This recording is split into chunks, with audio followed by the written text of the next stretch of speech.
My husband got his assistant pregnant, then expected me to stay quiet and play happy family. He sneered, "You'll accept this baby or lose everything. You're too weak to leave me anyway." I said, "Not yet," and hired a forensic accountant instead. When the audit results came back, his whole family went silent. "You'll accept this baby or lose everything." My husband Garrett stands in our Buckhead penthouse living room, arms crossed, wearing that smirk I've grown to hate over 12 years of marriage. Behind him, his assistant Piper shifts uncomfortably, 6 months pregnant with his child. His mother Eleanor hovers nearby, holding a baby shower invitation she just handed me, cream cardstock announcing a celebration for my husband's mistress. "You're too weak to leave me anyway," Garrett adds, his voice dripping with the same arrogance he uses to crush competitors in boardrooms. The entire Harwick family has assembled for this intervention. His father Monroe by the bar swirling bourbon. His brother Trent on the sofa, barely hiding his amusement at my humiliation. They expect tears. Begging. Capitulation. Instead, I set down the invitation on our $8,000 glass coffee table and say 2 words that will detonate his entire world. "Not yet." The room goes silent. Garrett's smirk falters.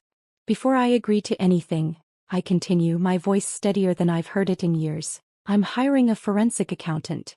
Let's see what they find before we discuss my role in your happy family fantasy." I watch panic flicker across Garrett's face, and for the first time in 12 years, I realize I might actually have power in this marriage after all. My name is Sutton Harwick. I'm 41 years old. And this is the story of how I destroyed my husband's empire with 2 words and 1 very thorough audit. But to understand how we got here, to this moment where I finally stopped being the perfect wife and became something far more dangerous, you need to know what the past 12 years looked like.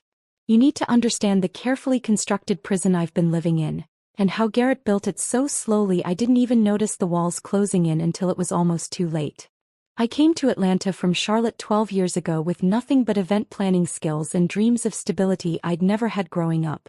My mother died when I was 23. Cancer that ate through our family's modest savings before it took her. My father remarried within a year to a woman who made it clear his old life, including his 2 daughters, wasn't part of her fresh start. He moved to Florida and stopped calling except on holidays, and even those calls felt obligatory, like checking items off a list. My younger sister Bryn went to college on loans and became an elementary school teacher in Asheville. We stayed close, talking every Sunday without fail, but she was barely surviving on a teacher's salary while I was working 12-hour days coordinating corporate events and high-end weddings for people who spent more on centerpieces than I made in a month. I met Garrett at one of those events, a charity gala where I was managing the silent auction. He was 33, handsome in that polished way wealthy men are when they've never missed a meal or worried about rent. He wore confidence like cologne, expensive and impossible to ignore. While I was directing catering staff and fixing seating chart disasters, he bid an obscene amount on a golf package and then asked me to dinner. The courtship was intense. Expensive restaurants where I mispronounced menu items and he found it charming instead of embarrassing. Weekend trips to Savannah and Charleston in hotels that overlooked water and history. Introductions to his family at their lake house in North Georgia. A sprawling property where the Harwick name meant something, where generations of real estate development money had built an empire that felt as permanent as the mountains surrounding the water. Eleanor was there that first weekend, watching me with sharp eyes that assessed my worth like an appraiser examining a potential acquisition. Monroe was quieter, content to let his wife conduct the social warfare while he discussed business with Garrett and Trent. I tried so hard to be impressive, to prove I belonged in their world even though my dress came from a department store and their casual weekend clothes cost more than my monthly rent. The proposal happened 8 months after we met. Garrett took me back to that lake house and led me down to the dock at sunset. His entire family watched from the deck above. Eleanor with champagne already in hand, Monroe nodding approval, Trent with his wife Shauna standing slightly apart from the celebration. I should have recognized it then for what it was. Not a private moment of love, but a public claiming. A performance for an audience that would always be watching, always judging, always reminding me that I'd married into something I could never truly belong to. The wedding was an Atlanta social event. 300 guests at the cathedral, reception at the Capital City Club, coverage in Southern Living magazine. I walked down that aisle in a dress Eleanor helped select, Not the one I'd loved, but the one she said was more appropriate for a Harwick bride. My father came, but his new wife didn't. Bryn was my maid of honor, and I remember her squeezing my hand before I walked down the aisle and whispering, "You can still change your mind." I laughed it off. What was I going to do? Leave the most stable thing that had ever happened to me because my sister had a bad feeling? The penthouse became my new reality. 40 floors above Atlanta, floor-to-ceiling windows overlooking a skyline I'd only ever seen from ground level. Furniture I didn't choose. Italian leather sofas Eleanor selected because they complemented the architectural integrity. A glass coffee table Garrett bought specifically because it cost $8,000 and he enjoyed telling people that exact number at dinner parties.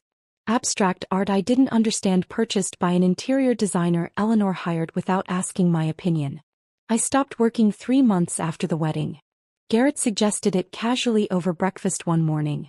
"You don't need to coordinate other people's events anymore," he said. "You can focus on our life now." Felt like freedom at first. No more 12-hour days on my feet. No more bridezillas screaming about wrong napkin colors. No more carrying equipment to venues in the summer heat. But freedom without purpose is just empty time. And empty time in a penthouse filled with other people's choices is its own kind of prison. My mornings developed a rhythm. Wake at 6. Prepare Garrett's coffee exactly how Eleanor taught me. Specific beans from a boutique roaster in Midtown, precise water temperature, poured into the cup he preferred. Lay out his suit while he showered. Smile when he left for Harwick Consolidated Holdings, where his family's real estate empire ran with mechanical precision. Then I'd have the rest of the day to fill.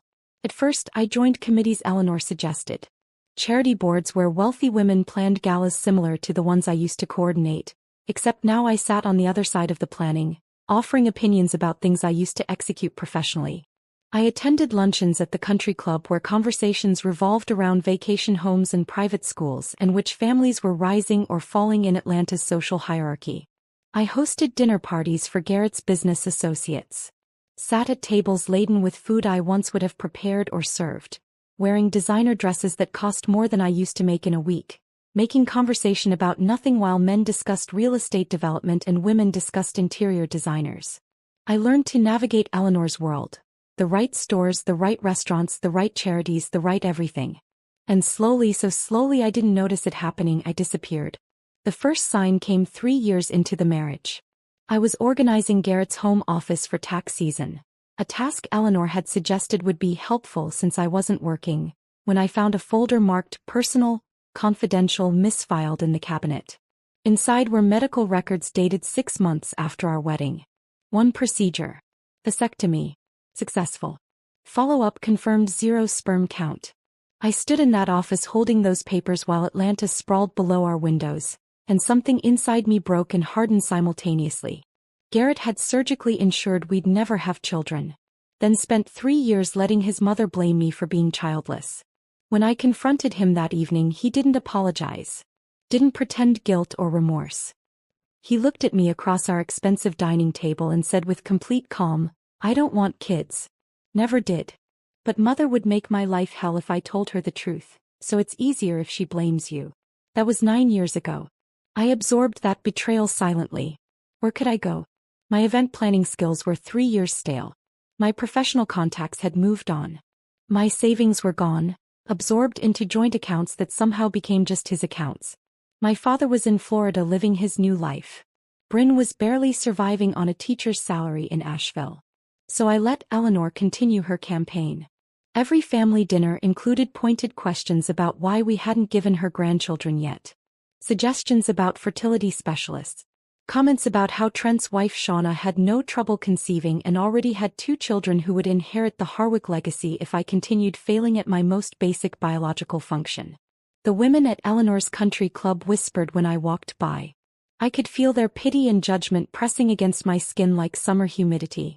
They smiled with careful sympathy while their eyes assessed whether I was truly broken or just selfish, whether Garrett might eventually leave me for someone more suitable.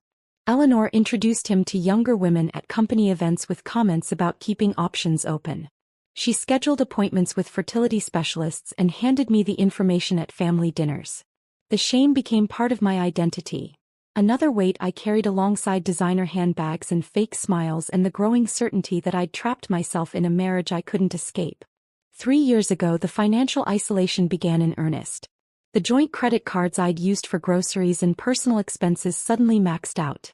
When I asked Garrett about it over breakfast, he barely looked up from his phone. Companies reorganizing cash flow. Use the household account from now on. That account held exactly $3,000 monthly. Enough for groceries and gas. Not enough to save. Not enough to leave. Not enough to ever feel independent.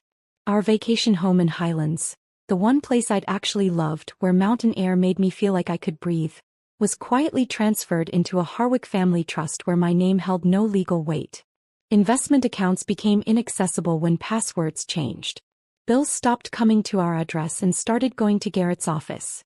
Every asset slowly moved beyond my reach while I smiled at charity luncheons and pretended everything was perfect. I started feeling like a guest in my own life. Someone who could be evicted at any moment with nowhere to go and no resources to land on. 6 months ago, Garrett hired Piper Caldwell as his new executive assistant. 26 years old, fresh from graduate school, bright-eyed in that way people are before Atlanta's corporate world teaches them how power actually works. I met her at a company event. One of those hotel ballroom affairs with past appetizers and networking that felt more like warfare. He seemed sweet, eager, laughing at Garrett's jokes while balancing a wine glass she barely touched. Eleanor said Garrett needed attractive assistants to keep his workspace aesthetically pleasing. Another comment that should have been a red flag, but I'd trained myself to ignore red flags the way you train yourself to ignore chronic pain. Then Piper started appearing in places Garrett claimed to be going alone. Business dinners that ran past midnight. Weekend emergency meetings.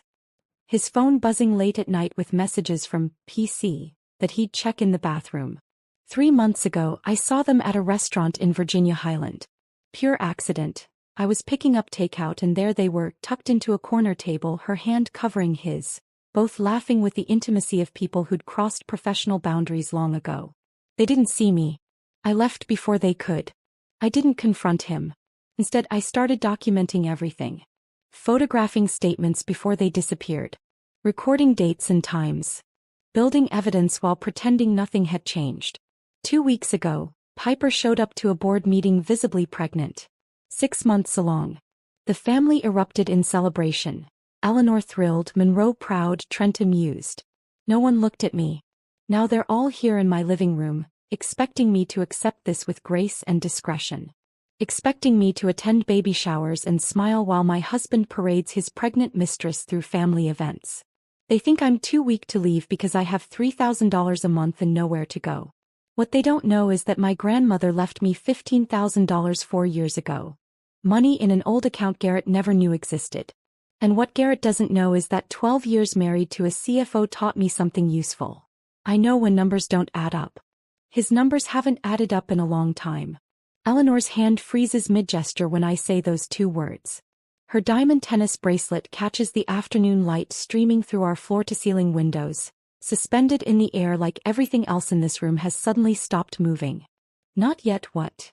Garrett demands, his smirk faltering for the first time since this intervention began. Not yet to all of it, I reply, keeping my voice level despite my heart hammering against my ribs. Before I agree to anything, I'm hiring a forensic accountant. Let's see what they find before we discuss my role in your happy family fantasy.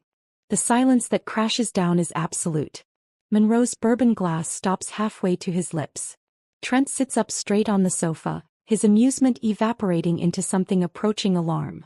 Behind Garrett, Piper's hand moves protectively to her pregnant belly, her eyes widening as she realizes this script isn't going the way anyone planned.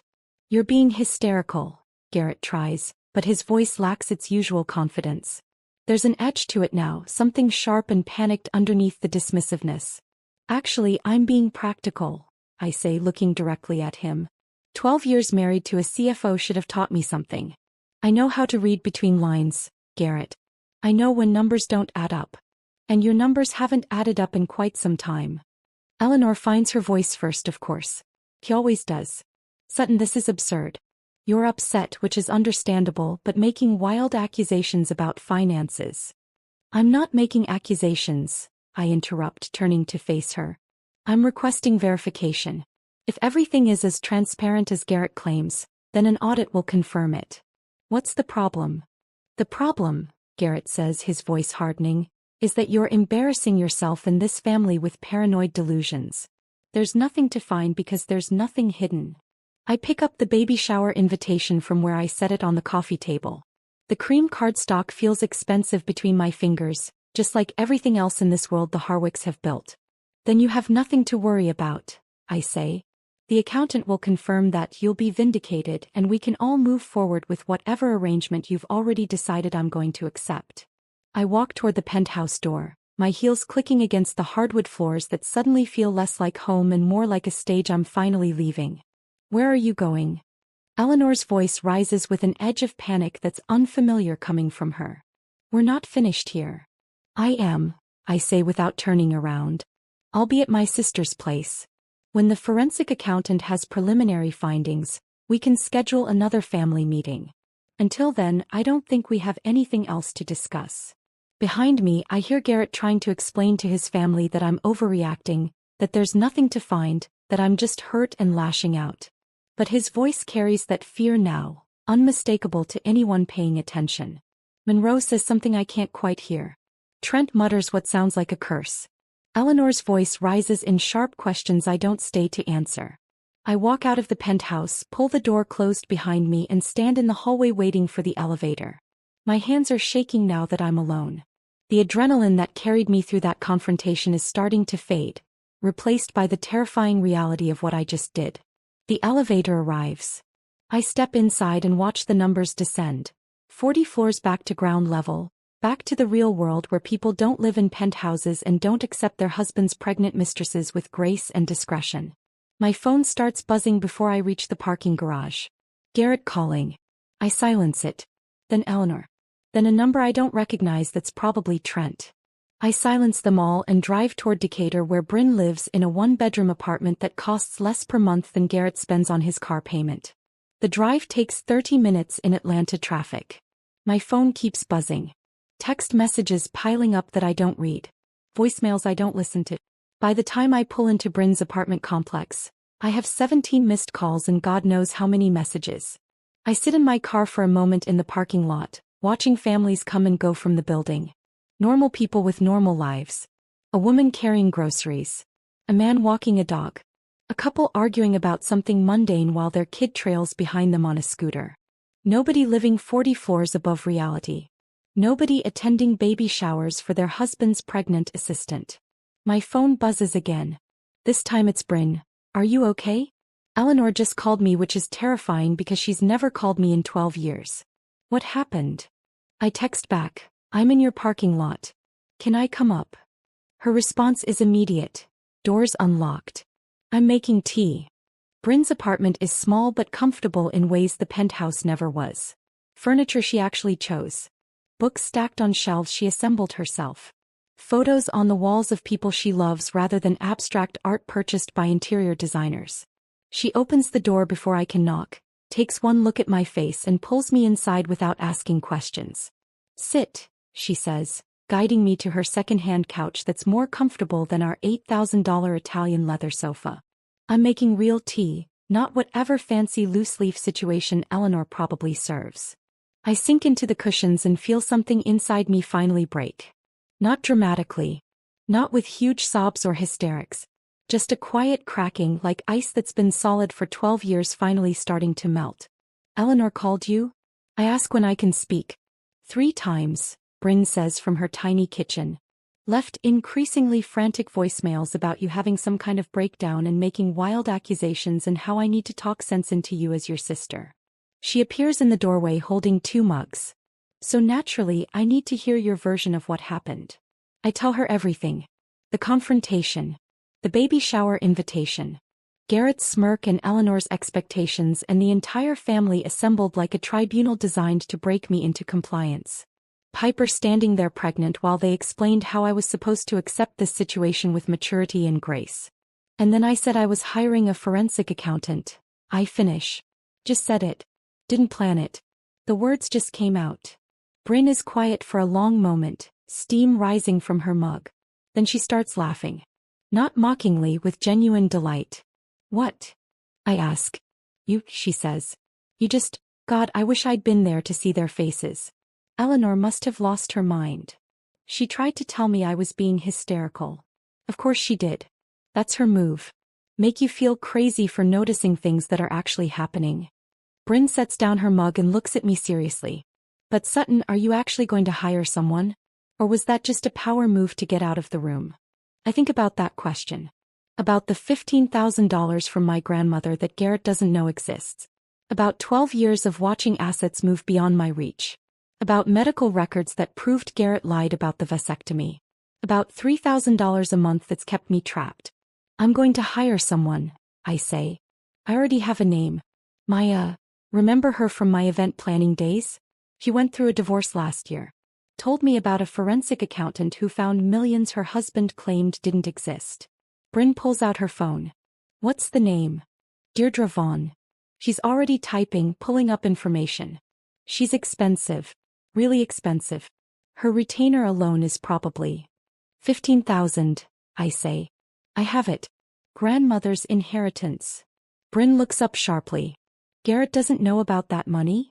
It came 4 years ago after we were married.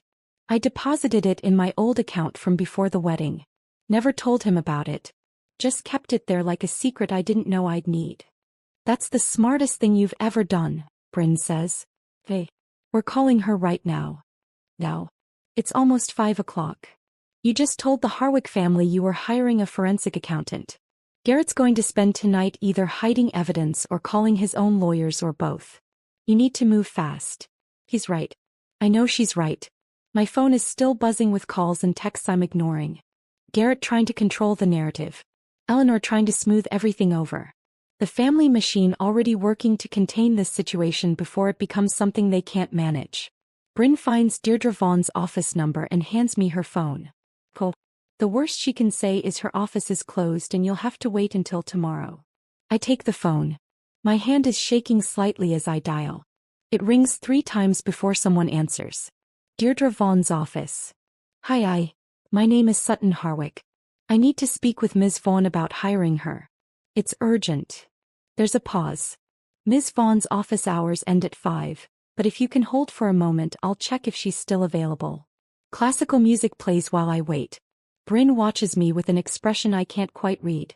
Part concern, part pride, part fear for what I'm setting in motion. The music stops. A woman's voice comes on the line, older and direct. This is Deirdre Vaughn. My assistant says you need to speak with me urgently. What's going on? I take a breath. My husband is CFO of his family's real estate company.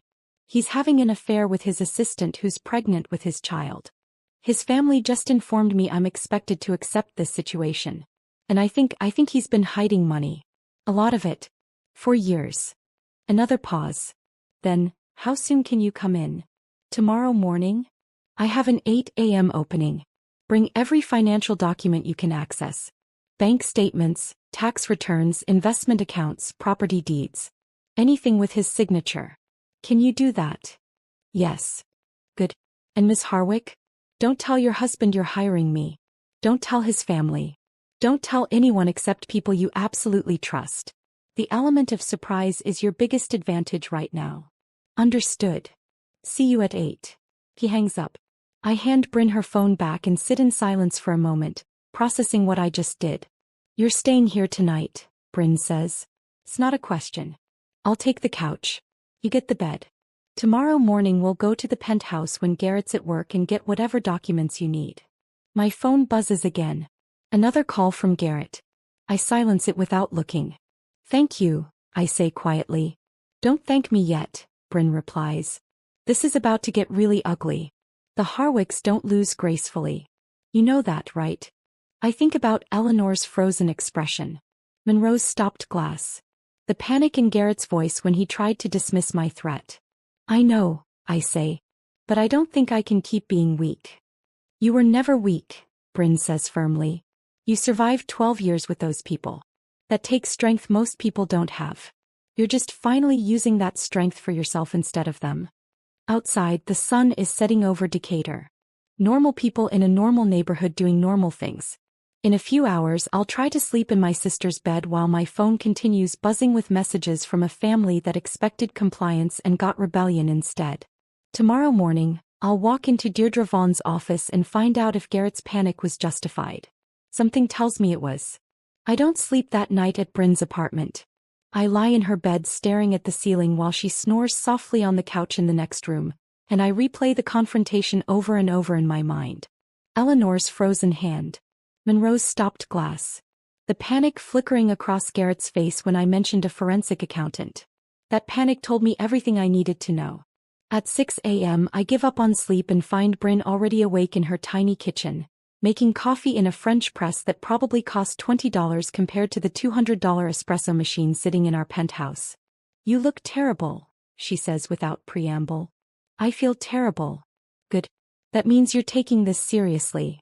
She pours coffee into mismatched mugs. "We need to get to the penthouse before Garrett leaves for work. You need documents for your 8 o'clock meeting with Deirdre." The thought of going back there makes my stomach turn. What if he's still home? "Then you tell him you came back to get some clothes. You're staying with me for a few days while you cool off." That's reasonable, right? That's what the perfect wife would do after an emotional confrontation.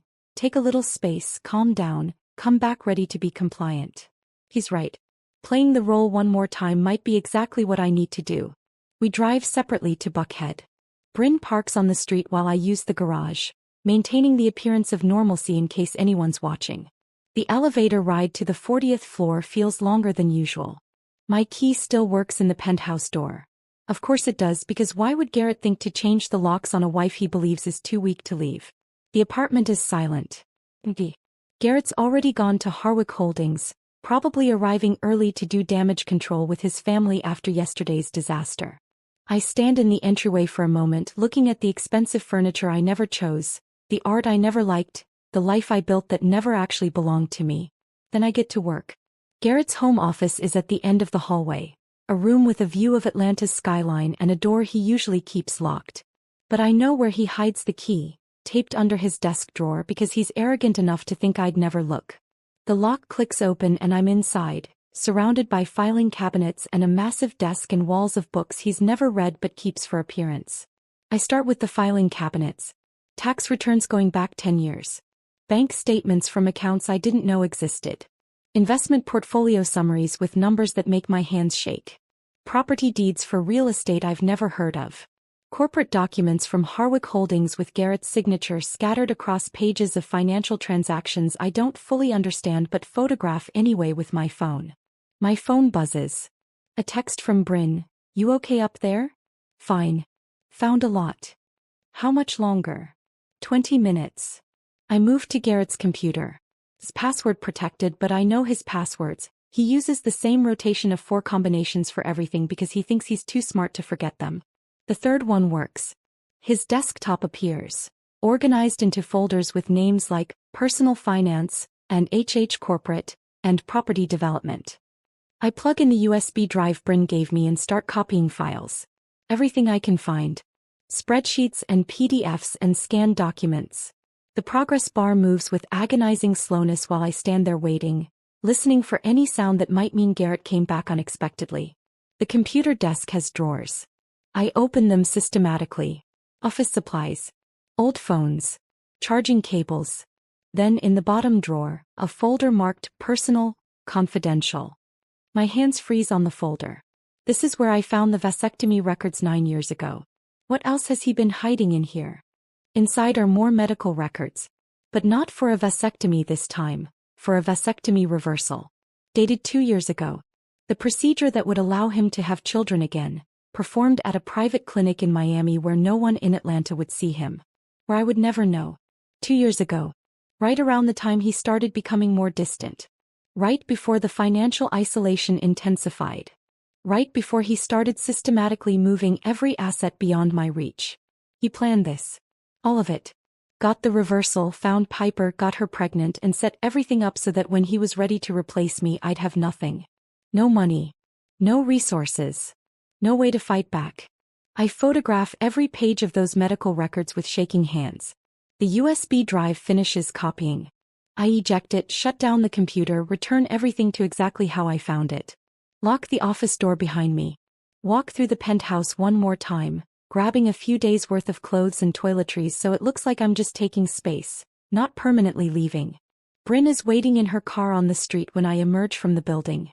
I slide into the passenger seat and hand her the USB drive like I'm passing classified intelligence. Got it, I say. Everything. Everything I could find. And Bryn, he planned this. The whole thing. He got a vasectomy reversal 2 years ago and never told me. Her expression darkens. That son of a... I know. He starts the car. Deirdre's office is downtown. We have 45 minutes to get there in Atlanta traffic. Tell me you have coffee in that fancy penthouse.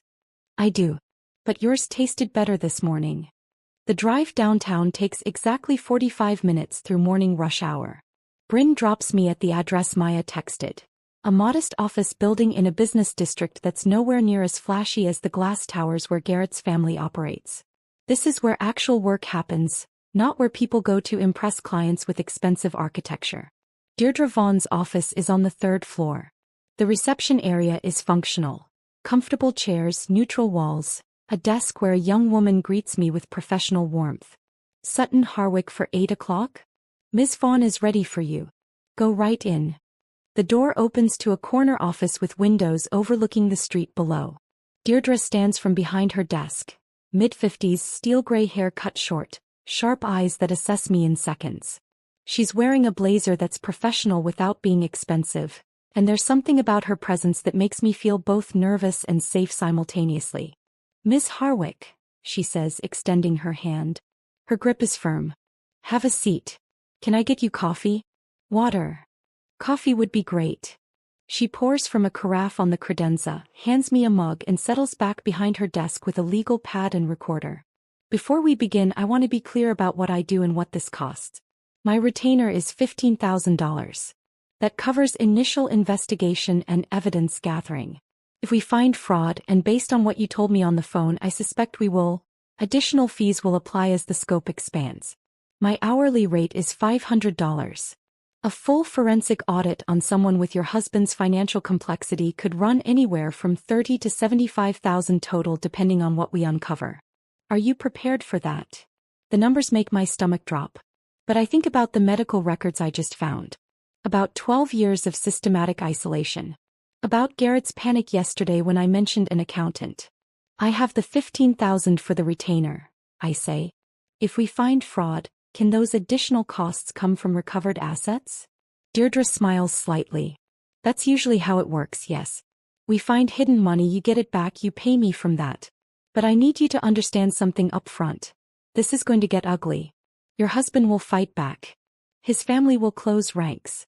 They'll claim you're lying, that I'm fabricating evidence, that you're just a scorned wife out for revenge. Can you handle that? I think about Eleanor's voice on the phone yesterday. About Monroe's silence. About sitting in that living room while they explained how I was supposed to accept humiliation with grace. Yes, I say. I can handle that. Good. She clicks the recorder on. Now walk me through everything. Start with when you got married and work forward chronologically. Every financial change. Every account that became inaccessible. Every asset that moved. Every suspicion you had but dismissed. I need all of it. For the next 3 hours, I detail 12 years of marriage. The joint credit cards that maxed out. The household allowance of $3,000 monthly. The vacation home transferred to a family trust. Investment accounts with changed passwords. Bills redirected to Garrett's office. The way every asset slowly moved beyond my legal reach while I smiled at charity events and played the perfect wife. Deirdre takes notes in shorthand I can't read, occasionally stopping me to ask specific questions. What month did that happen? Whose name was on the deed? Did you sign anything? Do you have documentation? When I get to the part about the vasectomy, her pen stops moving. He got a vasectomy 3 years into your marriage without telling you, let his mother blame you for being childless, then got it reversed 2 years ago, again without telling you, and immediately started an affair that resulted in pregnancy? Yes. She sits back in her chair. That's not just financial abuse, Ms. Harwick. That's psychological torture designed to destroy your sense of reality and self-worth while systematically stripping away any resources you might use to escape. Hearing someone name it, hearing a professional with no connection to my life or Garrett's family state it plainly, makes something crack open inside my chest. I have the medical records, I say, my voice barely steady. Both procedures. I photographed them this morning. Good. Send those to me. Everything you photographed, actually, I need to see all of it. She leans forward. Miss Harwick, Sutton, I'm going to be very direct with you. Based on what you've told me, I believe your husband has been engaged in systematic financial abuse for years. But I also think there's more here. The pattern you're describing, assets moving, accounts becoming inaccessible, his position as CFO of a family company, it smells like fraud beyond just your marriage. Men who steal from their wives often steal from other places too. My phone buzzes in my purse. I ignore it. It's been buzzing all morning. Garrett, Eleanor, numbers I don't recognize. All of them trying to reach me to control the narrative, to smooth this over before it becomes something they can't manage. What do you need from me? I ask. Full authorization to pull financial records. Bank accounts, credit reports, corporate filings, property records. Everything. And I need you to maintain appearances as much as possible. Go home. Be visible. Act like you're considering their proposal. The longer your husband thinks you're still controllable, the longer he'll leave evidence sitting where I can find it. The thought of going back to that penthouse, of pretending everything is fine, makes my stomach turn. But I understand the strategy. How long will this take? Preliminary findings? 2 weeks. Full audit? 6 to 8 weeks depending on complexity. She pauses. But Sutton, I want you to prepare yourself. If I find what I think I'm going to find, this won't just destroy your marriage. It could destroy his career, his family's company, possibly land him in prison. Are you ready for that level of consequence? I think about the baby shower invitation. About Eleanor's glee. About Garrett's smirk when he told me I was too weak to leave. About 12 years of being made to feel small and broken and insufficient. Yes, I say. I'm ready. I sign the authorization forms in Deirdre's office, my signature looking shakier than I'd like on the legal documents that will give her access to everything. Bank records. Credit reports. Corporate filings. Property deeds. Every financial thread of Garrett's life that she can legally pull. 2 weeks for preliminary findings, Deirdre says as I stand to leave. Maybe sooner if what I suspect is there. Keep your phone on. And Sutton? Be careful going home. Don't let on that anything's changed. The drive back to Buckhead feels surreal. I'm heading back to the penthouse to play the role of the compliant wife while a forensic accountant I just paid $15,000 tears apart my husband's financial life looking for fraud. The cognitive dissonance makes my head hurt. Garrett's car isn't in the garage when I arrive. Good. I have time to compose myself, to get my face ready for whatever performance tonight requires. The next 4 weeks are the strangest of my life. I move through the penthouse like an actress who's learned her lines so well she can deliver them on autopilot. Garrett comes home from work and I ask about his day. Eleanor calls about baby shower details and I offer opinions on color schemes. I attend a charity luncheon where women I barely know ask if I'm okay because they've heard rumors about stress in the marriage, and I smile and say everything's fine, just fine. At night, when Garrett's asleep in our bedroom and I'm in the guest room with my claimed insomnia, I lie awake wondering what Deirdre is finding. My phone stays on the nightstand, volume low but not silent, waiting for the call that will change everything. Garrett starts being nicer to me. It's subtle at first, asking if I need anything when he goes to the store, suggesting we have dinner at my favorite restaurant, buying flowers on a random Friday. He probably thinks his intimidation worked, that I've fallen back into line like I always do, that the threat of losing everything scared me into compliance. I'm glad you're being reasonable about all this, he says one evening over dinner at a steakhouse in Buckhead. We're sitting in a booth with leather seats that probably cost more than most people's monthly car payments, and he's reaching across the table for my hand like we're a couple in love instead of a fraud and his victim. I let him hold my hand. Smile. Say nothing about the forensic accountant systematically documenting every financial crime he's committed for the past 8 years. Eleanor calls me on a Tuesday afternoon 3 weeks into the investigation. Sutton, darling, I wanted to apologize for how tense things got at the family meeting. We were all surprised by your reaction, but I understand now that you were just processing difficult news. The important thing is that we move forward as a family, yes. It's the closest thing to an apology Eleanor Harwick has probably ever offered anyone. And it's not even really an apology. It's a strategic repositioning now that she thinks I've been brought to heel. Yes, I say. Moving forward is important. Wonderful. The baby shower is in 6 weeks. I've been working with the event coordinator at the club, but I'd love your input on some of the finer details. You always had such an eye for these things. She wants me to help plan the baby shower for my husband's pregnant mistress. The audacity is breathtaking. I'd be happy to help, I say, and somewhere deep in my chest, something that used to be capable of feeling shock or pain or humiliation just goes numb and cold. Bryn calls me every other day. How are you holding up? I'm fine. You're lying. Yes. Have you heard from Deirdre? Not yet. She said 2 weeks minimum, maybe 4. Sutton, if this gets to be too much. It won't. But it does. It is.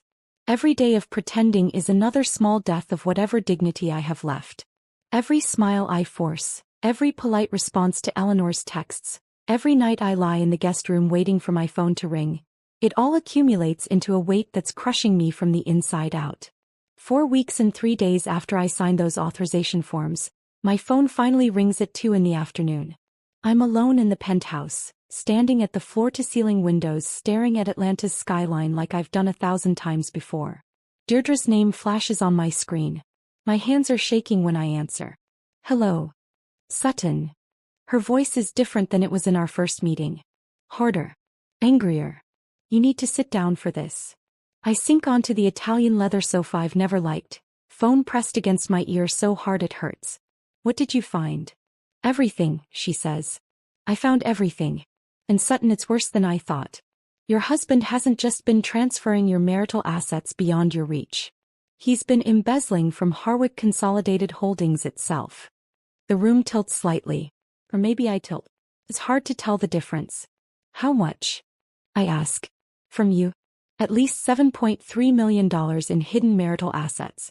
Money that should be joint property, but he's moved into accounts and shell companies you have no access to. She pauses. From his family's company? Approximately $12.8 million over 8 years. I can't speak. Can't process numbers that large.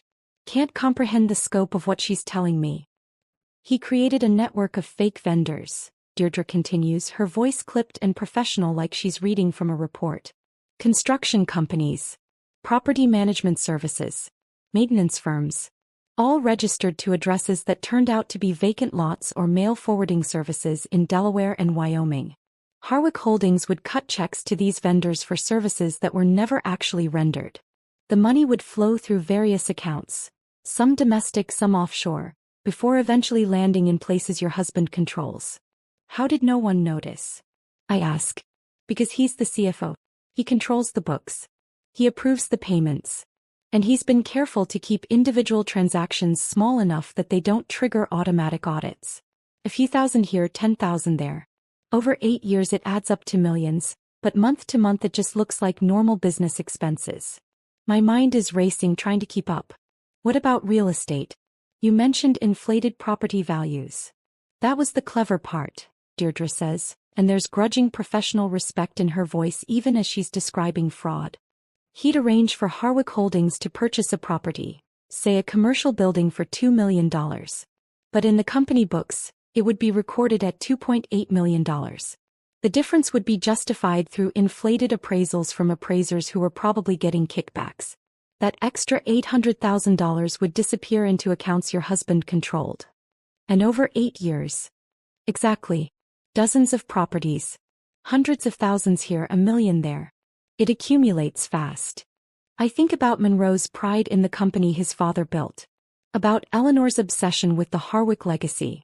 About family dinners where they'd discuss real estate development like it was a sacred calling passed down through generations.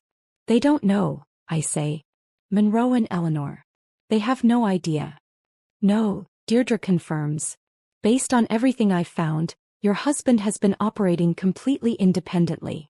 The fraud is sophisticated enough that it wouldn't show up in standard audits. You'd need someone specifically looking for it to find it. Someone like you. Someone exactly like me. There's a pause. I can hear her breathing on the other end of the line, waiting for me to process this. There's more, she says finally. About Piper Caldwell. My stomach clenches. What about her? Her name appears on corporate documents establishing her as partial owner of several shell companies your husband created. The ones being used to funnel money out of Harwick Holdings. I stand up from the sofa, pacing toward the windows. Why would he put her name on documents? Two possibilities, Deirdre says. Either she's complicit, she knew what she was signing and was actively participating in the fraud. Or your husband manipulated her into signing paperwork she didn't understand. Young assistant fresh from graduate school, her boss hands her documents and says, "Just sign here," standard corporate formality. She trusts him and signs without reading carefully. Which do you think it is? Honestly, I don't know. And legally it doesn't matter. Her signature is on those documents. That makes her liable regardless of whether she knew what she was signing. I think about Piper at the family intervention, her hand on her pregnant belly, her eyes on the floor. She'd looked uncomfortable, trapped. But was that because she knew about the fraud and felt guilty? Or because she was realizing she'd been used by a man who'd already destroyed one woman and was clearly capable of destroying another? If she didn't know, can she prove it?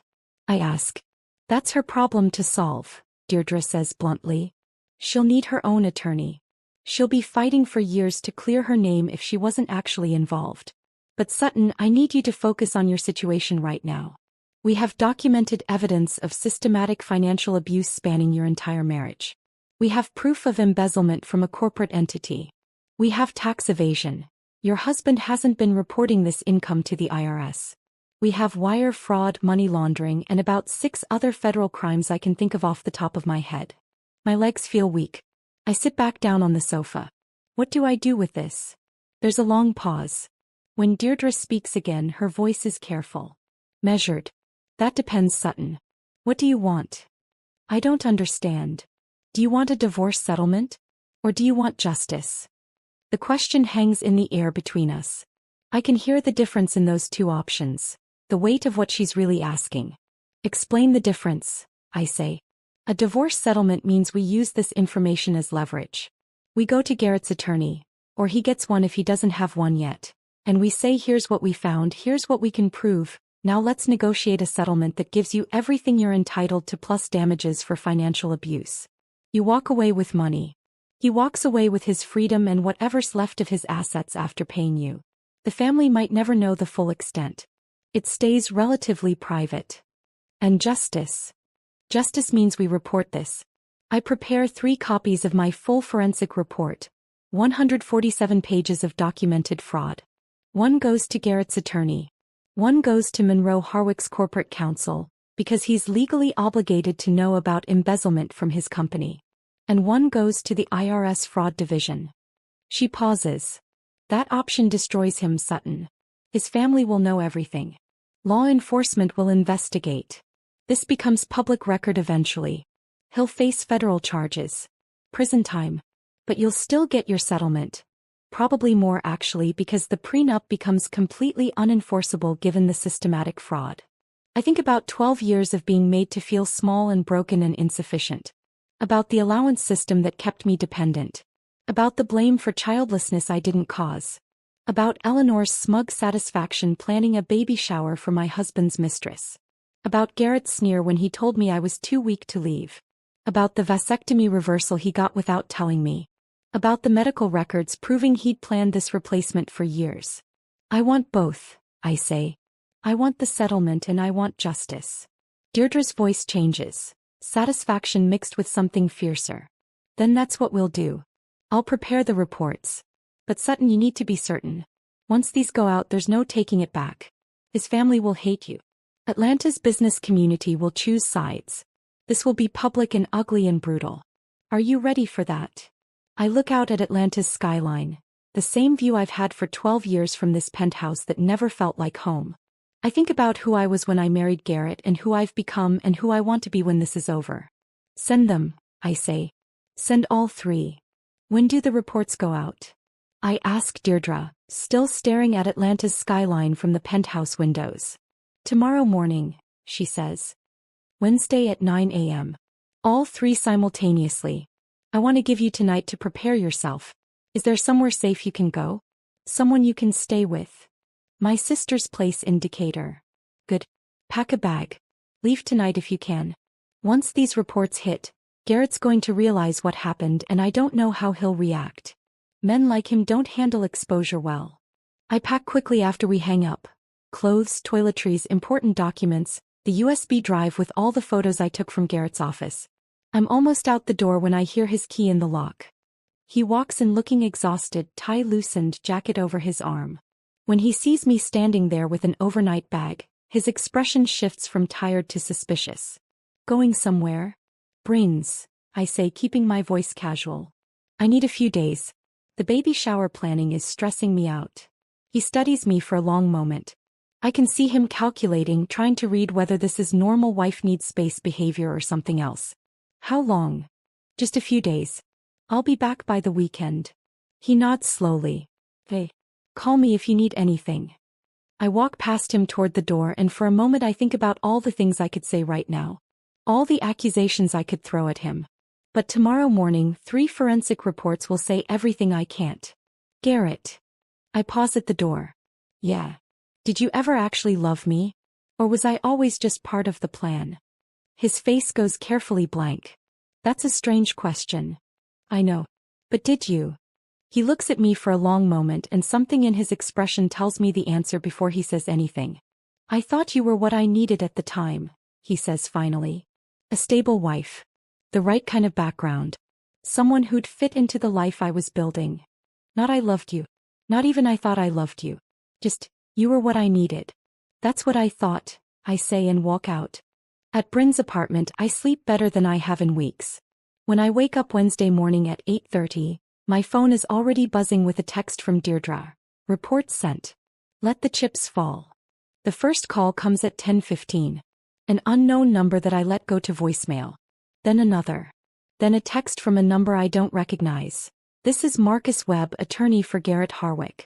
We need to speak immediately regarding fraudulent allegations. I forward the text to Deirdre without responding. At 11 my phone rings with a call from Callista Reeves, the divorce attorney Deirdre recommended. I answer. Sutton, this is Callista. I just got off the phone with Garrett Harwick's attorney. He's threatening to sue you for defamation and your forensic accountant for fabricating evidence. Can he do that? He can threaten anything he wants. But no, he can't win. Everything in Deirdre's report came from legally obtained records. His own signatures are on the fraudulent documents. His attorney knows that, which is why he's making noise instead of filing actual motions. She pauses. How are you holding up? I'm okay. Good. Because this is about to get very loud. Monroe Harwick's corporate counsel just called me too. Harwick Holdings is convening an emergency board meeting. They're suspending Garrett pending investigation. My stomach flips. Already. They have no choice. If they try to cover this up, they become accessories to fraud. They have to distance the company from Garrett's actions and cooperate with authorities to show they didn't know about it. Her voice softens slightly. This is good news for you, Sutton. It means they're taking the allegations seriously. It means Deirdre's report is ironclad. We talk for another 15 minutes about strategy and next steps. When I hang up, Bryn is standing in her kitchen doorway watching me. It's really happening, I say. Yeah. It really is. The news breaks online first. Atlanta Business Chronicle runs the story at 2 p.m. Harwick Holdings CFO suspended amid fraud investigation. They don't have details yet, but the headline is enough to send shockwaves through Atlanta's business community. My phone explodes. Texts from people I haven't heard from in years. Old colleagues from my event planning days. Women from Eleanor's charity committees. Even my father calls from Florida. The first time I've heard from him in 8 months. I ignore most of them. Answer a few from people who were genuinely kind to me over the years. Let everyone else wonder. At 3:30, Garrett calls from a number I don't have blocked. I answer without thinking. What did you do? His voice is shaking with rage. What the hell did you do, Sutton? I hired a forensic accountant like I said I would. You had no right. I had every right. You've been stealing from me for 12 years. Stealing from your own family's company. Did you really think I wouldn't find out? That report is fabricated. My attorney is going to. Your attorney is going to do nothing because every word in that report is documented fact. Your signatures are on those documents, Garrett. Your accounts received that money. You created those shell companies. My voice is calmer than I feel. You told me I was too weak to leave you. You were wrong. He's silent for a moment. When he speaks again, his voice has changed. Less angry, more calculating. Hey, you made your point. You got my attention. Now let's talk settlement. What do you want? We're past settlement, Garrett. I already sent the report to the IRS. Another silence. Longer this time. You what? The IRS Fraud Division received a full copy of the forensic audit this morning. So did Monroe's corporate counsel. So did your attorney. This isn't about divorce settlement anymore. This is about federal crimes. You destroyed me, he says, his voice barely a whisper. You destroyed everything. No, I say. You destroyed everything. I just documented it. I hang up and block that number too. That night, federal agents show up at Harwick Holdings with warrants. Bryn's neighbor who works in the building across the street texts me a photo. 3 people in windbreakers carrying boxes out of the office while security guards watch. The local news picks it up by 6 p.m. All the Atlanta stations lead with the story. Prominent Atlanta real estate family under federal investigation. They still don't name Garrett specifically, but they show footage of Harwick Holdings headquarters, of Monroe and Eleanor's lake house, of the Capital City Club where the family has been members for generations. My phone rings. Eleanor. I almost don't answer, but something makes me pick up. Sutton. Her voice is nothing like I've ever heard from her. Small, uncertain, stripped of all the imperious confidence she's carried for 12 years. Eleanor. There's a long pause. I can hear her breathing on the other end. Did you know, she finally asks, about the fraud? Before you hired the accountant? No. I knew something was wrong. I knew he was hiding money. But I didn't know the scope until Deirdre found it. Another pause. Why? Why what? Why did you send it to the IRS? Why did you send it to Monroe's attorneys? You could have just used it for your divorce. Why destroy the whole family? I think about 12 years of passive-aggressive comments. About being blamed for childlessness I didn't cause. About $3,000 a month while living in a penthouse. About that baby shower invitation handed to me with barely concealed glee. Because Garrett told me I was too weak to leave him, I say. And I needed to prove he was wrong. Eleanor is silent for a long moment. Then she hangs up without another word. 2 days later, the story about Piper breaks. Some journalist connects the dots between Garrett's suspension, the IRS investigation, and corporate documents listing her as partial owner of suspicious shell companies. Her LinkedIn photo appears on the evening news. Young, hopeful, professional. Nothing like someone knowingly involved in fraud. She releases a statement through a criminal defense attorney claiming she was manipulated into signing documents she didn't understand. My client trusted her supervisor when he presented routine paperwork for signature. She had no knowledge of fraudulent activity and is cooperating fully with investigators. I watch the news coverage from Bryn's couch and feel something complicated twist in my chest. Is she telling the truth? Was she another victim of Garrett's manipulation? Or is she lying to save herself? I don't know. Maybe I'll never know. But either way, she's facing years of legal battles to clear her name. Her face is now associated with fraud and embezzlement. The baby she's carrying, the one Eleanor was so excited about, has become evidence of Garrett's character and judgment rather than a celebrated addition to the Harwick legacy. Meanwhile, Trent moves with impressive speed to position himself as the responsible Harwick son. He gives a statement to the Atlanta Business Chronicle expressing shock and disappointment at his brother's actions, emphasizing his own commitment to ethical business practices and transparency. Within a week, the board appoints him interim CFO. I watch him on the news accepting the position, standing in front of Harwick Holdings headquarters, wearing a suit similar to the ones Garrett used to wear, speaking with the same confident authority.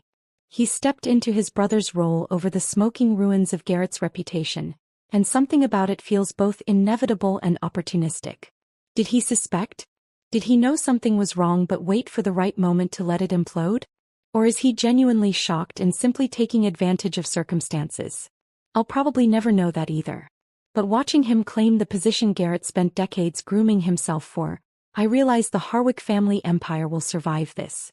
It'll survive because they're cutting Garrett loose completely, distancing themselves from his crimes, cooperating with investigators to prove they didn't know. Monroe issues a statement through corporate counsel emphasizing that the board had no knowledge of the CFO's fraudulent activities and is conducting a full internal audit. Eleanor stops appearing at her country club lunches and charity galas. The woman who ruled Atlanta's social scene for decades suddenly nowhere to be seen. And Garrett? Garrett is out on bail, living somewhere he won't tell anyone, facing federal charges that could send him to prison for 15 to 20 years if convicted. 3 weeks after the reports went out, I'm still at Bryn's apartment when Deirdre calls with an update. Garrett's attorney is pushing for a plea deal, she says. Federal prosecutors are offering reduced charges in exchange for testimony about the offshore banking structures he used. He's looking at 8 to 10 years instead of 20. Will he take it? Probably. The evidence is overwhelming. Going to trial would just be expensive and pointless. I hang up and stand at Bryn's window looking out at normal Decatur streets. Normal people living normal lives. No penthouses. No fraud investigations. No federal agents. Just normal. And for the first time in 12 years I think I might be able to have that too. Normal doesn't come as easily as I'd hoped. Standing at Bryn's window imagining a simple life is one thing.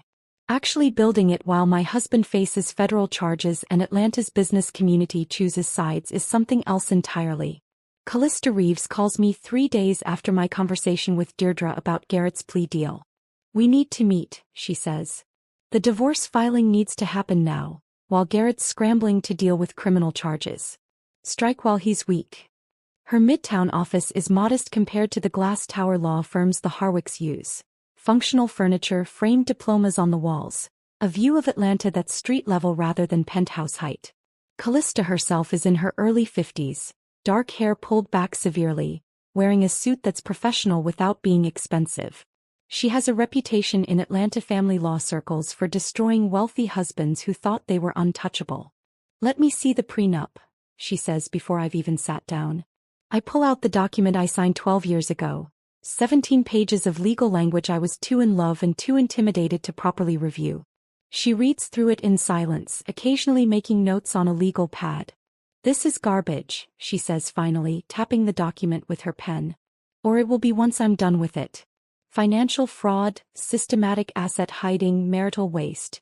Any judge with half a brain will see this prenup was signed under false pretenses and should be voided entirely. Can you actually void it? Maybe. Maybe not.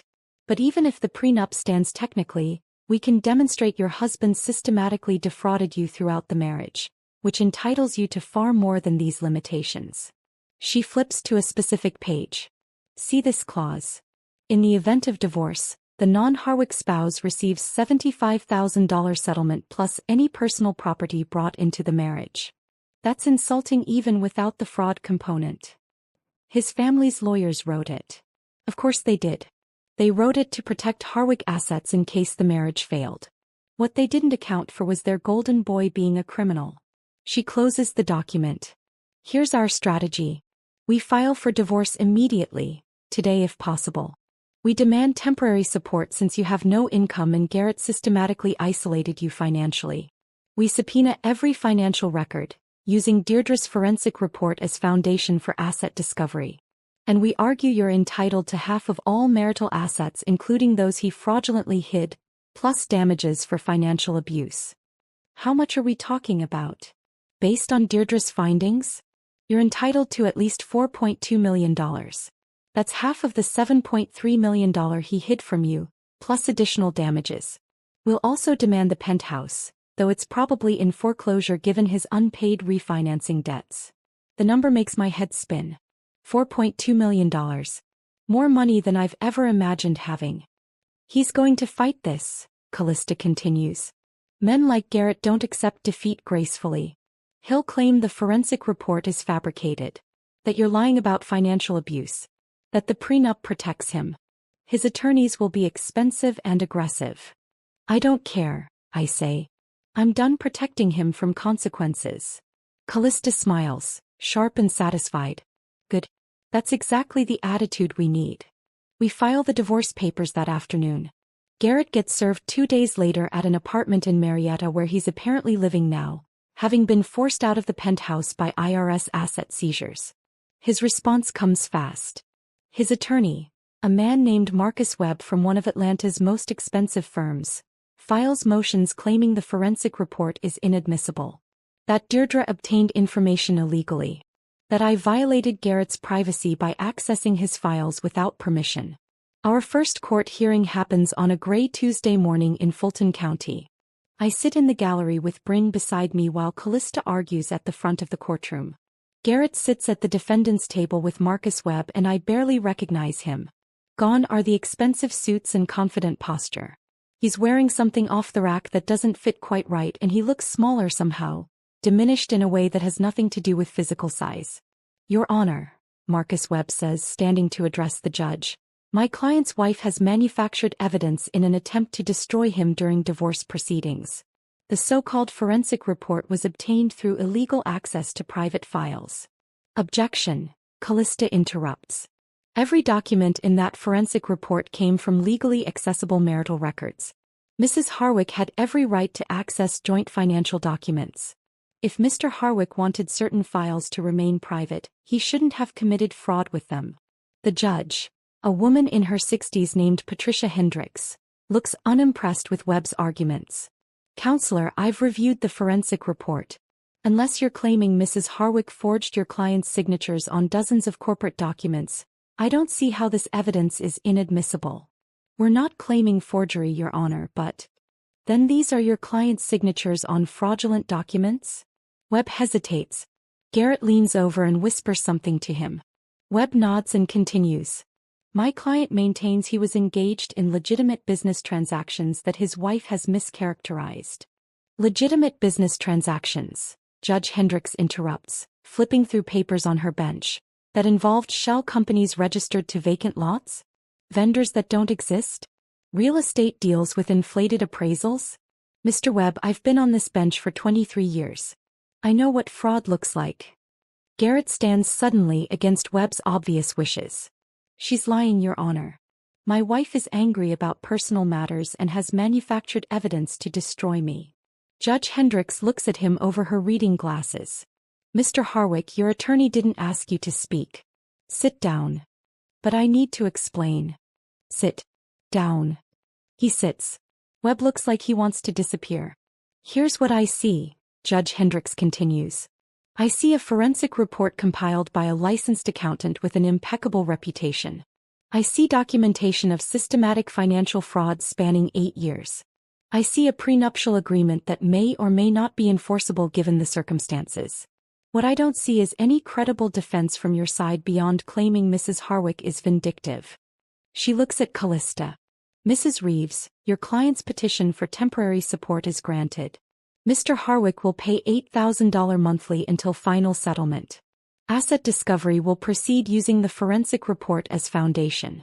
We'll reconvene in 6 weeks for settlement negotiations.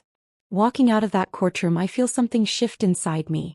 For 12 years, Garrett controlled everything. The money, the narrative, the power dynamics. Now a judge just granted me temporary support and validated Deirdre's findings in open court. That went well, Callista says as we stand in the hallway. Hendricks is no nonsense. She saw right through Webb's deflection tactics. What happens now? Now we wait. Garrett's attorneys will try to negotiate settlement before the next hearing. They'll want to avoid trial because discovery in a public trial would be devastating. Every financial crime documented. Every asset he tried to hide exposed. The criminal prosecutors would love that additional evidence. He's right. 2 weeks later, Webb calls Callista proposing mediation. They meet at a neutral law office in Buckhead with both clients present. I sit across a conference table from Garrett for the first time since I walked out of the penthouse, and he won't meet my eyes. My client is prepared to offer $500,000 as full settlement, Webb begins. Plus Mrs. Harwick can keep any personal property she brought into the marriage. We believe this is more than generous given the prenuptial agreement. Callista actually laughs. Your client systematically defrauded my client for 12 years. He hid $7.3 million in marital assets. He isolated her financially, destroyed her earning capacity, blamed her publicly for childlessness he caused through secret medical procedures, then paraded his pregnant mistress through family events. And you think $500,000 is generous? The prenup limits. The prenup is unenforceable. It was signed under false pretenses. But let's pretend for a moment it's valid. Your client still committed marital waste and financial abuse that voids those limitations. Callista slides a document across the table. Our demand, $4.2 million in cash, the penthouse property and guaranteed payment before any criminal fines or restitution to Harwick Holdings. Webb looks at the paper like it physically hurts him. That's completely unreasonable. What's unreasonable is your client stealing millions while giving my client $3,000 a month to live on. What's unreasonable is systematic financial abuse disguised as marriage. Callista leans forward. But here's the thing, Mr. Webb. We don't actually need to settle. We're happy to go to trial. Discovery will be extensive and public. Every detail of your client's fraud entered into court record. Every asset he tried to hide exposed. The federal prosecutors will thank us for the additional evidence. Garrett finally speaks, his voice hoarse. I don't have $4.2 million in accessible funds. The IRS seized most of my accounts. That's not my client's problem, Callista says. You should have thought about that before committing federal crimes. Sell assets. Liquidate investments. Figure it out. But my client gets paid first. Before the IRS, before Harwick Holdings restitution, before your legal fees. That's non-negotiable. The mediation ends without resolution. We try again 2 weeks later. Then again. Each time Webb's offers increase incrementally while Callista holds firm.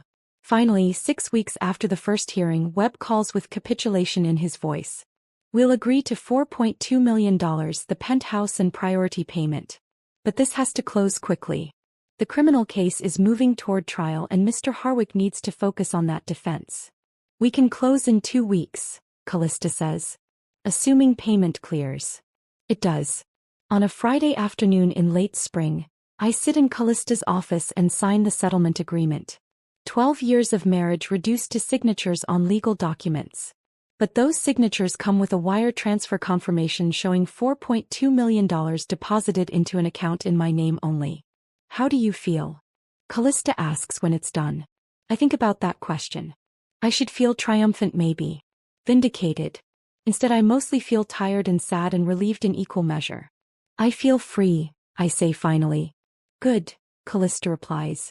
Because you are. Freedom, it turns out, is more complicated than signing settlement papers and receiving a wire transfer. I'm legally free from Garrett, financially secure for the first time in my adult life. But Atlanta still feels like a city where everyone's watching and waiting to see what I'll do next. The federal prosecutors move forward 3 months after the divorce settles. Garrett is formally indicted on 17 counts. Wire fraud, tax evasion, embezzlement, money laundering, making false statements to financial institutions. The indictment document is 23 pages long. Deirdre emails me a copy, and I read through charges that carry maximum sentences totaling more than 40 years if served consecutively. The arraignment happens on a humid August morning. I don't attend. I'm done sitting in courtrooms watching Garrett's life disintegrate. But the news coverage is impossible to avoid. Every Atlanta station leads with the same image. Garrett in handcuffs being led into the federal courthouse, wearing a jacket that doesn't fit right, his expression somewhere between disbelief and resignation. The man who used to move through Atlanta's business world with absolute confidence now looks diminished in ways that have nothing to do with physical size. He's lost weight. His hair is grayer. He looks older than 45. Bryn texts me updates throughout the day even though I haven't asked for them. Pleaded not guilty. Bail set at $500,000. Family posted it. That last part surprises me. After everything, after the fraud, the embezzlement, the public humiliation, Monroe and Eleanor are still protecting him. Still believing their son deserves one more chance to make this right. Or maybe they're just protecting the Harwick name. Keeping Garrett out of jail long enough to negotiate a plea deal that might reduce the public spectacle. 2 weeks later, that protection evaporates. Monroe and Eleanor release a statement through their attorney that gets picked up by every business publication in Georgia. While we love our son, we cannot support actions that have damaged our family's company and reputation. Garrett Harwick's defense is his own responsibility. Harwick Holdings will not fund his legal representation. It's brutal in its calculation.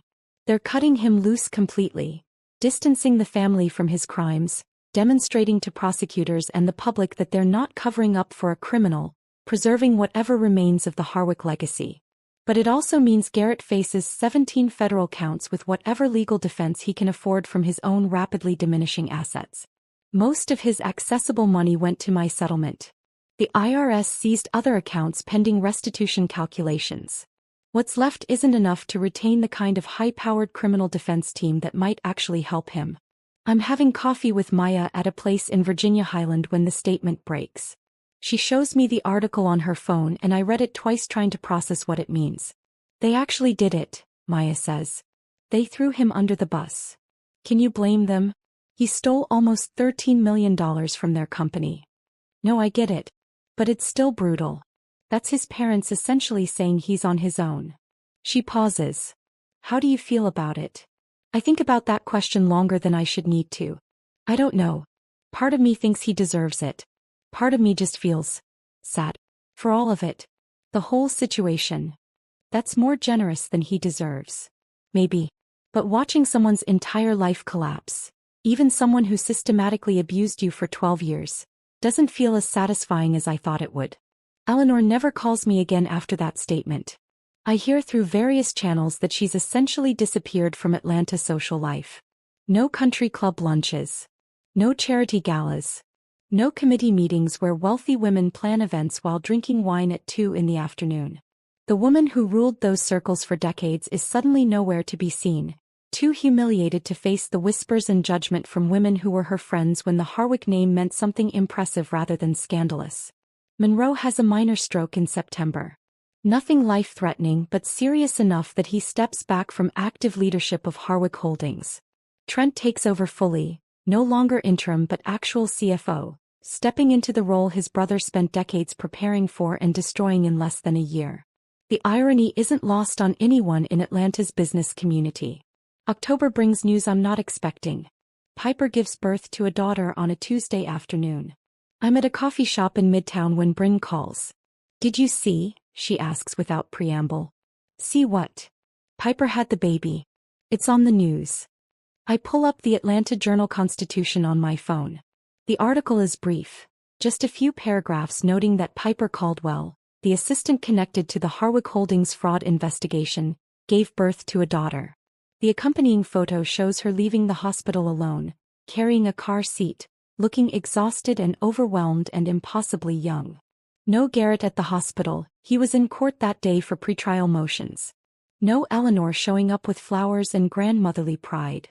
No Harwick family members welcoming the baby who was supposed to be a celebration 6 months ago at that intervention in my penthouse.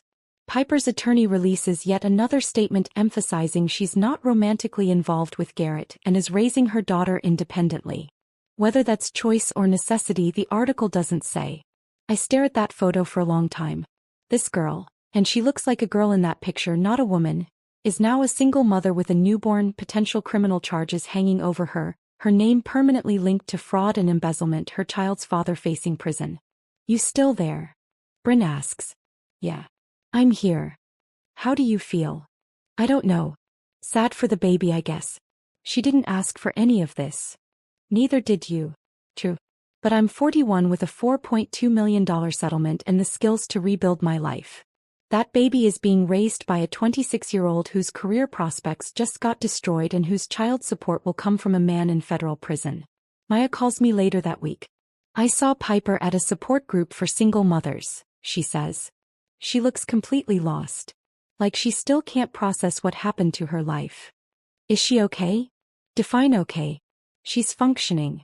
Taking care of the baby. But she looks like she's aged 10 years and 6 months. After we hang up, I sit in my new townhouse. Modest but comfortable furniture I actually chose, walls I painted colors I like, and think about the different ways Garrett destroyed people. Me through systematic financial abuse and psychological manipulation. Piper through whatever combination of seduction and exploitation got her pregnant and signing corporate documents she may or may not have understood. His own family through embezzlement that damaged their company and reputation. And now a baby who'll grow up knowing her father went to prison for fraud. By December, Garrett's attorneys are negotiating a plea deal. Deirdre keeps me updated even though I don't ask. She seems to take professional satisfaction in tracking the case to its conclusion. Prosecutors offered a deal, she tells me over the phone one afternoon. Plead guilty to reduced charges, testify about the offshore banking structures, cooperate in recovering hidden assets. 8 to 10 years instead of 40. Will he take it? He'd be stupid not to. The evidence is overwhelming. Going to trial would just be expensive and pointless. His attorneys are advising him to take the deal. When does he have to decide? End of year. If he doesn't accept by then, trial date is set for January. 8 to 10 years. I try to imagine Garrett in federal prison for a decade. Try to picture him at 55, released into a world where the Harwick name is ruined and his professional reputation is destroyed. Where does someone go after that? What kind of life exists on the other side of that much public failure? You okay? Deirdre asks when I'm quiet too long. Just processing. This is what you wanted, Sutton. Justice. Consequences. Him facing the reality of what he did. I know. It's a lot. It is. But remember, he chose this. Every fraudulent transaction. Every lie. Every dollar he stole. Those were all choices he made. You just documented them. He's right. I know she's right. But knowing someone deserves consequences doesn't make watching those consequences play out feel simple or clean or satisfying. The week before Christmas, news breaks that Garrett accepted the plea deal. 8 years in federal prison. Restitution to Harwick Holdings. Cooperation with ongoing investigations. Sentencing scheduled for February. I'm wrapping presents at my kitchen table when Bryn texts me the article. I read it twice, set my phone down and go back to wrapping a scarf I bought for my sister. My phone rings. Unknown number. I almost don't answer, but something makes me pick up. Sutton. Garrett's voice. I haven't heard it in months. I wanted you to know I took the plea deal. 8 years. It's done. I don't know what to say. Don't know why he's calling me. I know you hate me, he continues when I don't respond. I know you have every right to. But I need you to understand something. I never meant for it to get this out of control. It started small and just spiraled. And by the time I realized how bad it was, I was in too deep. Garrett. I'm not asking for forgiveness. I just needed to say it. That I'm sorry. For all of it. The vasectomy. The financial control. Piper. Everything. The apology lands hollow and too late. Hey, I say. That's it? Just okay. What do you want me to say? That I forgive you? That 8 years is too harsh. I don't know what you're looking for here. He's quiet for a long moment. I guess I don't either. You were right. You were too strong for me. I thought I could control you forever, but you destroyed me instead. You destroyed yourself, Garrett. I just refused to go down with you.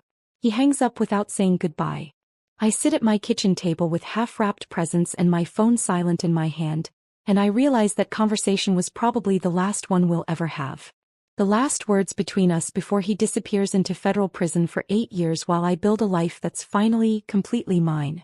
It doesn't feel triumphant. It doesn't feel satisfying. It just feels finished.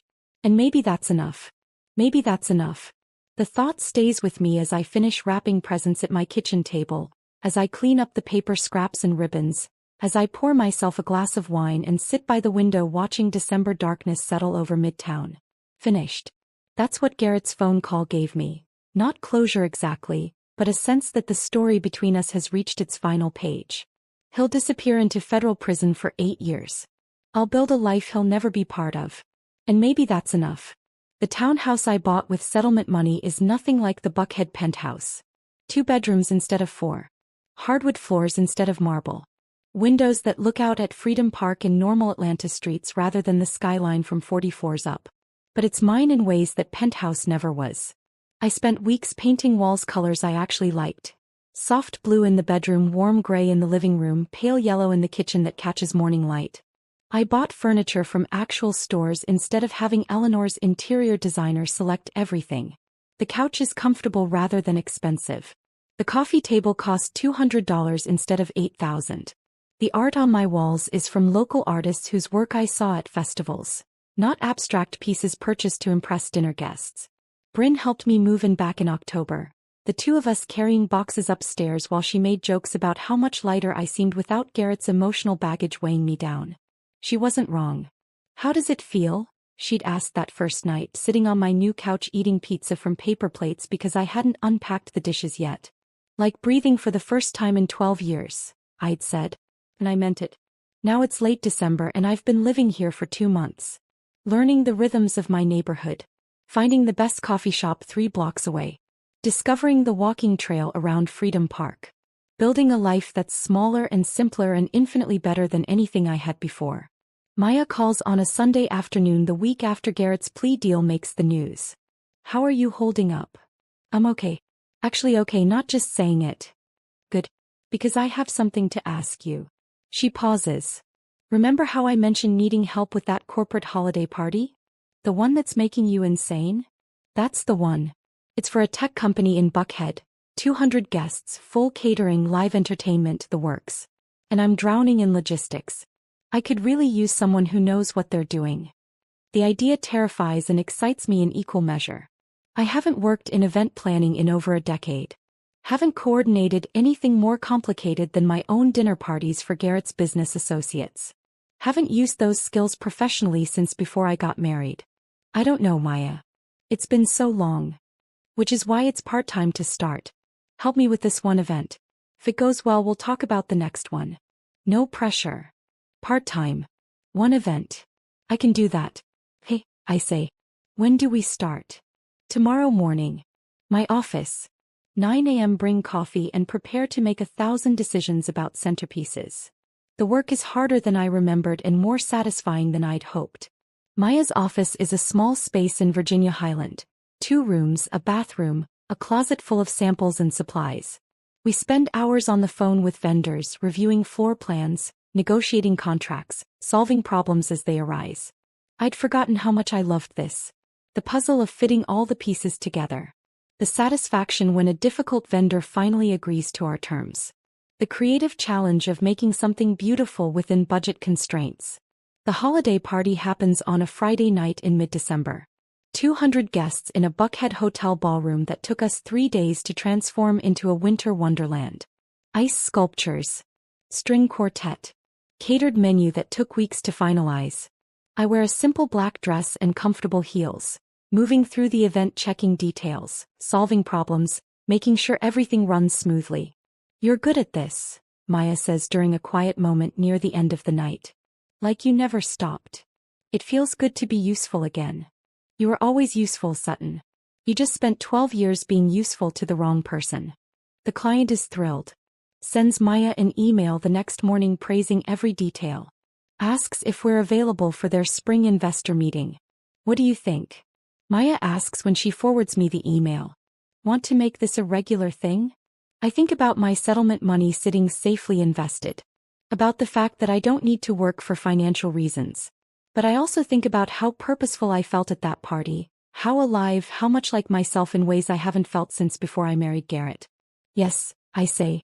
"I want to make this a regular thing." Christmas week brings unexpected snow to Atlanta. Rare and brief, but enough to blanket the city in quiet white for a few hours. I'm making coffee in my kitchen when Bryn texts, "Look outside." The park across from my townhouse is transformed. Families building snowmen. Dogs running through drifts. Kids having snowball fights. Normal life happening in ways that feel miraculous after everything. Bryn comes over that afternoon and we sit by my window watching the snow with mugs of hot chocolate like we're kids again. "You seem different," she observes. "Lighter." I feel lighter. Good different or scary different? Both maybe. Good mostly. I pause. "I got a call from Shauna last week.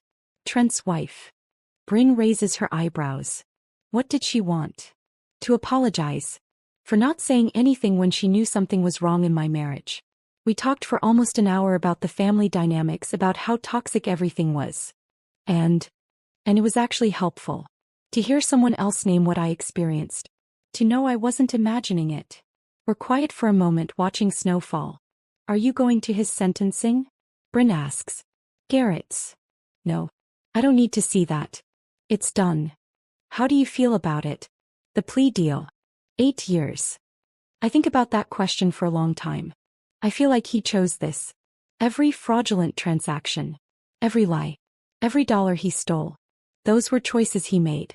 I just documented them. But it's still a lot. A decade of someone's life. His career over. His family fractured. All of it. He was going to do the same thing to you, Bryn reminds me gently. Destroy your life and walk away. You just refuse to let that happen. He's right. I know she's right. But knowing someone deserves consequences doesn't make watching those consequences play out feel simple. New Year's Eve, Maya invites me to a small party at her place. Just a few people. Former colleagues from our event planning days, some of her current business contacts. Friends who've known me since before I became Sutton Harwick and lost myself in that identity. I almost don't go.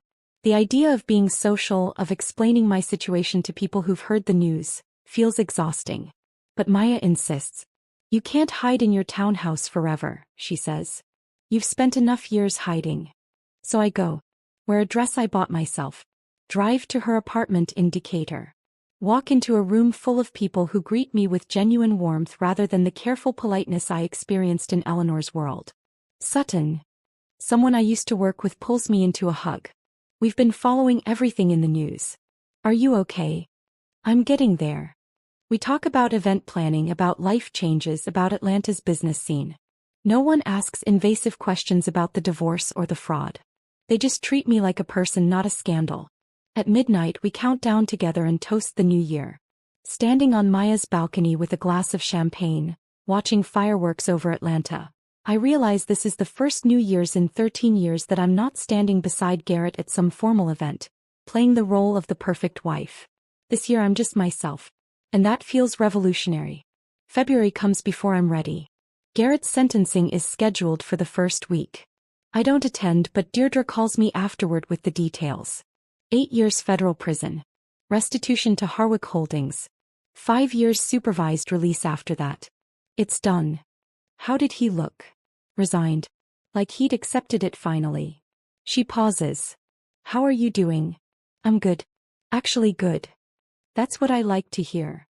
After we hang up, I sit in my townhouse. My space, my furniture, my life.